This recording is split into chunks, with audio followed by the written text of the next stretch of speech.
This is a special video about 1985 with a very special, unique horse on our Stringer farm.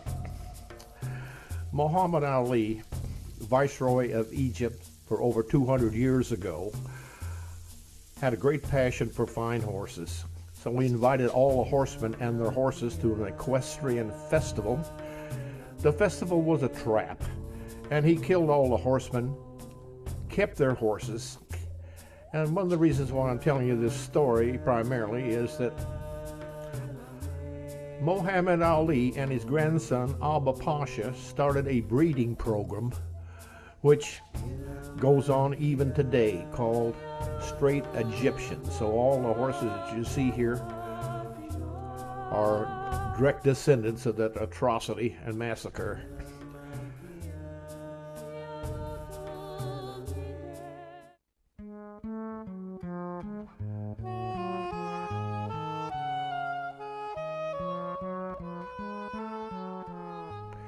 This is a painting of Jamil.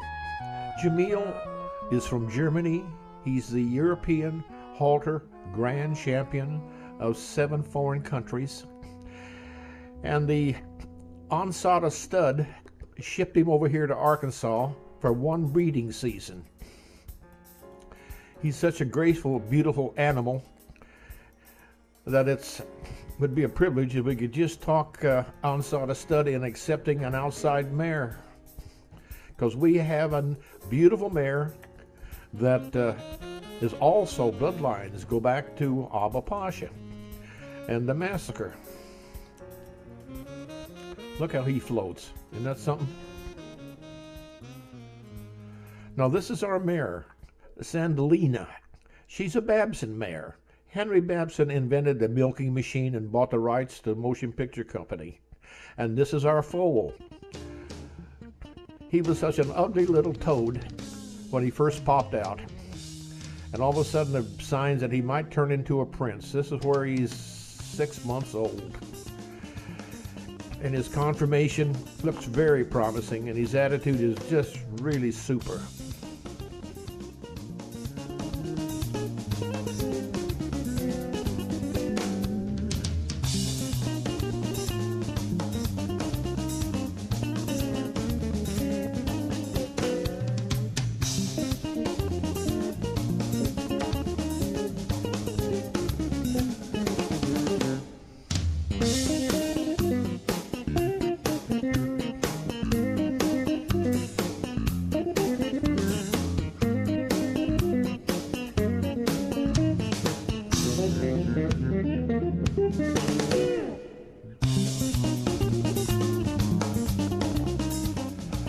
Now this mare is now 27 years old and has given us several champions, all going back to the massacre.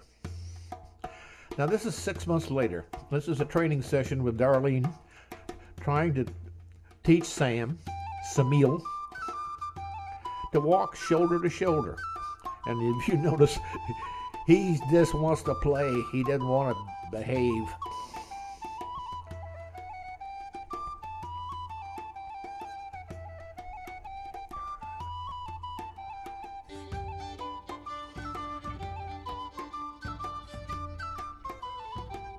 He has a great disposition, but a lot of horsepower, kind of like a Maserati.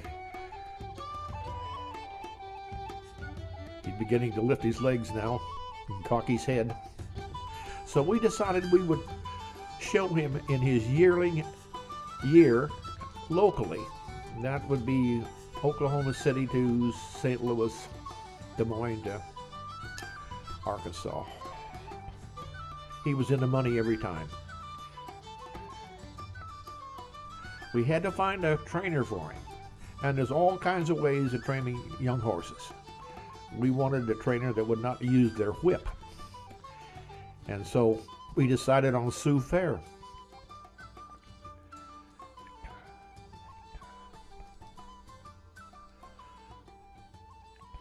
So this horse went on to progress, to learn to stand.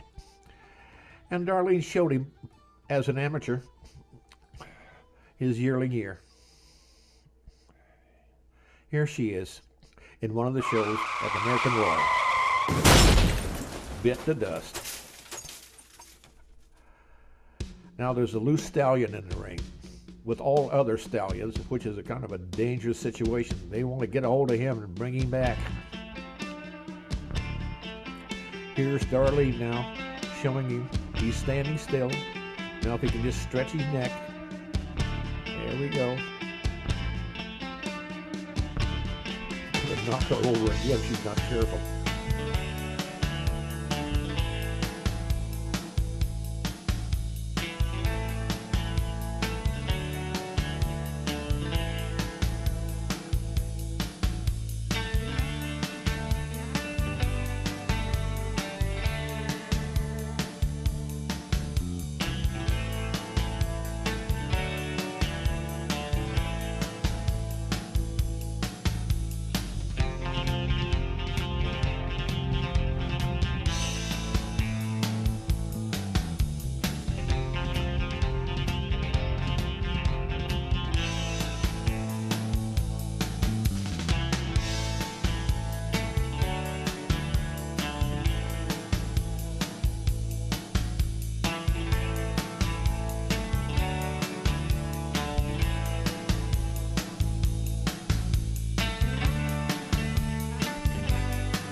We decided to enter in a fraternity of $165,000. A fraternity primarily is when you pay $1,500 down before your foal is born. They pick the top 10 foals, which were 65 of them, and divide the money accordingly, all considered champions. So we're going to Lexington, Kentucky, to participate in a couple really prestigious classes. Have no idea how well we're going to do, but we're going to go.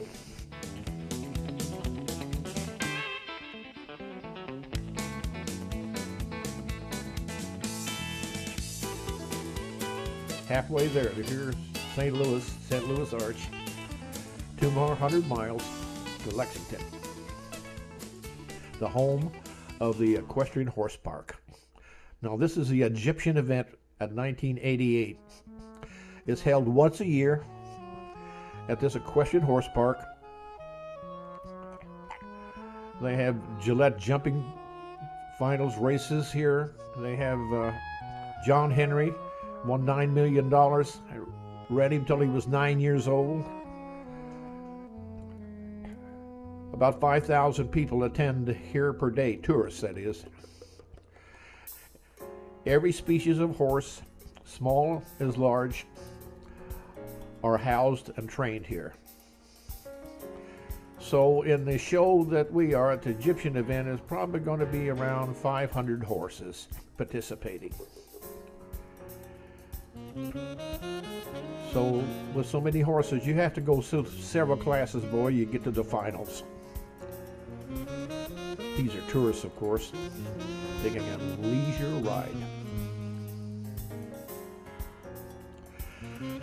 Now here we are at the training grounds, and we're lunging him, try to get his legs from not being so stiff from a 400-mile trailer trip. And we've got to give him a little haircut, get him all groomed up.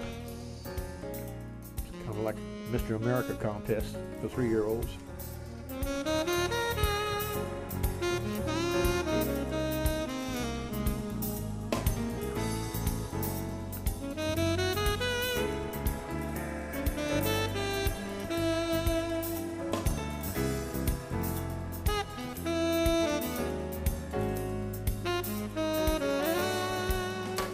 Stallions don't usually stand this long and be this calm. We were pretty lucky. Now he's got his choker on, his sweat choker. That kind of chokes the fat out of his neck, so it's a longer neck. He sweats that every morning as he runs in a circle.